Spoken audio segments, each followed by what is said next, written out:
Esse foi um tema que movimentou Brasília nos últimos dias e aumentou muita polarização no mundo político, mas é um tema econômico. Pelo menos começou sendo um tema econômico.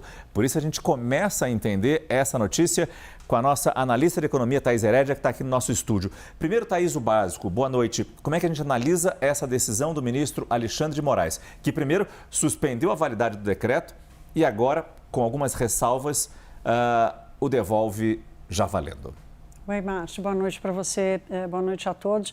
Ele deveria ser um problema econômico, virou um problema político e agora virou um risco jurídico. Mais um elemento para se somar aos tantos outros que o Brasil convive no ambiente de insegurança jurídica, que a gente traz tanto aqui como um fator que atrapalha o crescimento do Brasil, o investimento, o desenvolvimento, né? Então, colocamos mais uma pedrinha nessa pilha de elementos do risco jurídico. Mas vamos fazer o seguinte, vamos começar olhando para a decisão, porque aqui tem uma coisa importante que eu quero dividir com todos.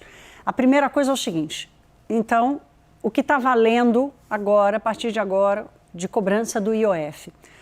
Todo crédito para pessoa jurídica vale para MEI, vale para a empresa do Simples e vale para as grandes empresas, que não estão nos dois regimes, a alíquota dobrou. É a mesma decisão que foi tomada no dia 11 de junho. Né?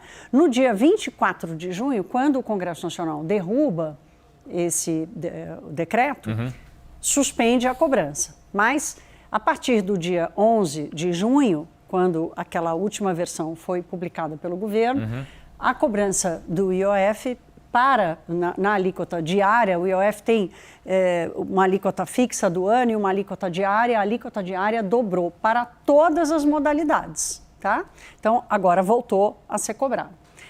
O IOF do câmbio, que para quem comprava o dinheiro físico, pagava 1,1%, vai voltar a pagar 3,5% sobre esse IOF. Aportes acima de R$600 mil ou R$50 mil por mês, R$600 mil por ano, no VGBL, que é um plano de previdência complementar, passa então a ter uma incidência de 5% de IOF. Não havia essa incidência antes, essa incidência volta. Está em amarelinho aquilo que ficou de fora, o risco sacado, que, como já explicamos aqui, é uma operação entre uma empresa e um fornecedor. Márcio, eu sou fornecedora do Márcio, o Márcio vai me pagar em algum momento, eu vou no banco e digo, olha, Márcio Gomes, de confiança, conhecido, está me devendo R$10 mil. Ele vai me pagar daqui a 90 dias. Você me antecipa esse valor? Se o Márcio não pagar o banco, o problema é dele com o banco, não é meu. Eu não tenho obrigação com o banco. E é essa característica, Márcio, que fez com que o risco sacado não fosse considerado uma operação de crédito, porque a operação de crédito você precisa ter uma coobrigação financeira. E ela não existe, porque quem toma o dinheiro primeiro não tem que devolver. Se você não pagar, o banco vai cobrar de você, não vai cobrar de quem recebeu antecipadamente. Então, a primeira decisão que o ministro toma, né, que é uma decisão importante, é retirar o risco sacado, porque, como eu também venho repetindo aqui, o governo, o Poder Executivo, não tem a prerrogativa de decidir quem tributar. Ele pode escolher a alíquota no caso do IOF, mas ele não pode decidir quem ele vai tributar. E ele fez isso com esse decreto, porque na interpretação da equipe econômica, do ministro da Fazenda, Fernando Haddad, o risco sacado é uma operação, uma aberração, que não podia ficar sem tributação, que não era isonômica. Ora, se quiser tributar uma operação que ele considera que é de crédito, manda um projeto de lei para o Congresso Nacional, mas o governo não tinha essa prerrogativa. Então, esse é o primeiro ponto. Segundo ponto importante. Quem fez operação de crédito, de câmbio ou aporte no VGBL, desde a data da queda do decreto, que foi 24 de junho, ou seja, quando o Congresso Nacional derruba o decreto, vai ter que pagar retroativo. Márcio, as operações de pessoa jurídica são operações diárias. Todas as empresas, capital de giro, é uma operação diária de crédito. Então, eu não consigo entender, em primeiro lugar, onde está a justiça tributária em dobrar a alíquota para operações de crédito de pessoa jurídica, para MEIs, para empresas do Simples, que tem empresa grande no Simples, mas ainda assim tem empresas muito pequenas. Então, retroativo, vai ter que fazer a conta e pagar o valor que deixou de arrecadar desde a queda do decreto em 24 de junho. Essa foi a outra decisão do Alexandre de Moraes. E, Márcio, agora para terminar, eu quero trazer aqui que é o ponto mais nevrálgico, que é a questão da insegurança jurídica. Veja, o que o ministro Alexandre de Moraes fez hoje foi acatar uma decisão do governo de transformar o IOF num imposto arrecadatório. Vocês vão se lembrar, essa foi a grande discussão, né? A posição do Congresso Nacional. Eu não vou nem entrar no mérito, na constitucionalidade ou não do PDL, do projeto de decreto legislativo, mas a grande discussão aqui era o seguinte: o governo está usando o IOF para aumentar a arrecadação. O próprio ministro Alexandre de Moraes, na decisão de suspender tudo, disse assim, olha, o governo está dizendo que vai arrecadar 40 bilhões de reais no ano que vem, 20 bilhões esse ano, 40 bilhões de reais. Isso é sim arrecadatório.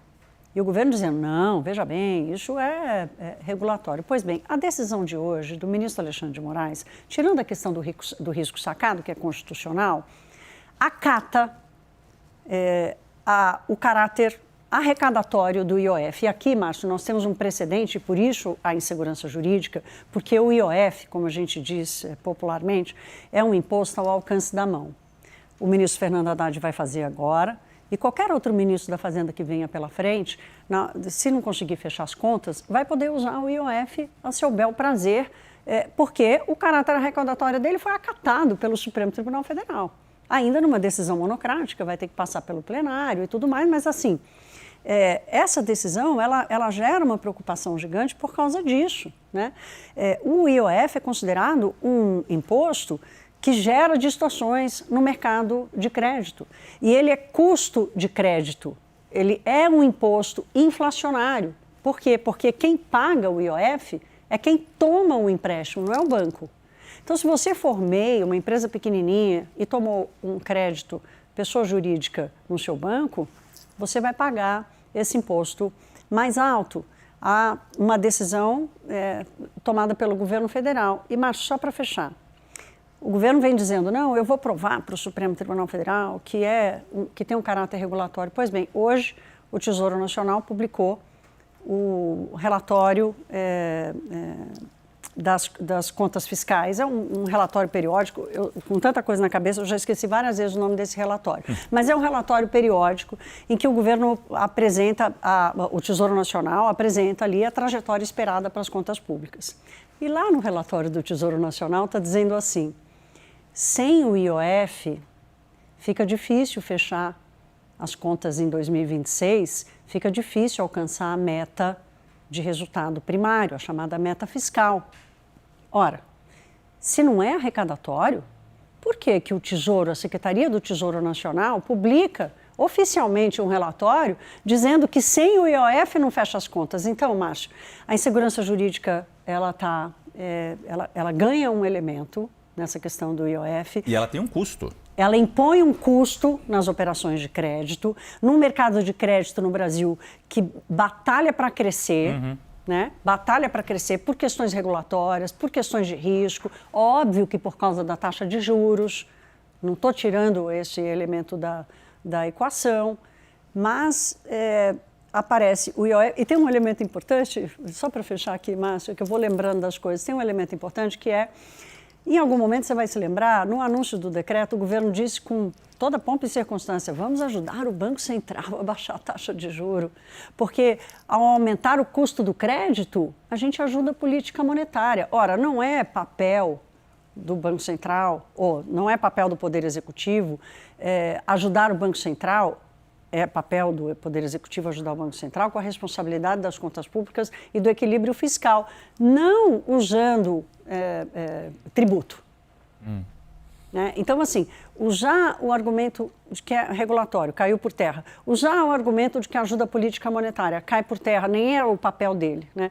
Aumentar o risco jurídico de ter acatado uma decisão que confirma o desvio de finalidade desse imposto que está ao alcance da mão do governo federal. Quer dizer, por todos esses pontos que você levanta, que você elenca, não vale a pena, mesmo considerando que haja um aumento de arrecadação neste ano e no próximo ano, esse movimento que o governo faz agora, avalizado pelo Supremo Tribunal Federal, não vale a pena. Márcio, vale a pena para garantir mais um ano do arcabouço fiscal do ministro Fernando Haddad, né? Então, assim, a agenda, a premissa das decisões é que está equivocada, né?